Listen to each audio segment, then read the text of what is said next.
Seed balls పంపిణీ కార్యక్రమానికి AP సర్కార్ శ్రీకారం చుట్టింది. అడవులు క్షీణించిన ప్రాంతాల్లో డ్రోన్ల సాయంతో సీడ్ బాల్స్ జారవిడుస్తుంది. అడవుల పునరుద్ధరణ 50% గ్రీన్ కవరే లక్ష్యంగా ముందుకు వెళ్తోంది.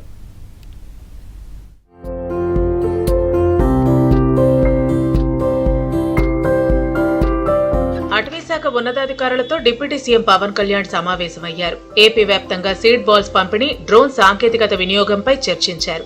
ఇప్పటి వరకు 3 కోట్లకు పైగా సీడ్ బాల్స్ సిద్ధం చేసినట్లు అధికారులు వెల్లడించారు. సుమారు 6,500 హెక్టార్లలో సీడ్ బాల్స్ వెదజల్లే ప్రక్రియ పూర్తి చేసినట్లు వివరించారు. తొలిసారిగా డ్రోన్ల సాయంతో లోయ ప్రాంతాలకు వెళ్లి సీడ్స్ వదిలినట్లు తెలిపారు.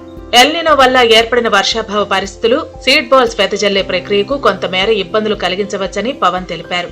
వర్షాలు కురుస్తున్న ప్రాంతాల్లో మాత్రం జాప్యానికి తావు లేకుండా సీడ్ బాల్స్ వెదజల్లే కార్యక్రమాన్ని కొనసాగించాలని ఆదేశించారు. అవసరమైతే డ్రోన్ల సంఖ్య పెంచాలని సూచించారు. పచ్చదనం తగ్గిన చోట ఖచ్చితంగా అడవి పునరుద్ధరణ జరగాలన్నారు. మొలకలను సంరక్షించడం కోసం తగిన చర్యలు తీసుకోవాలని సూచించారు.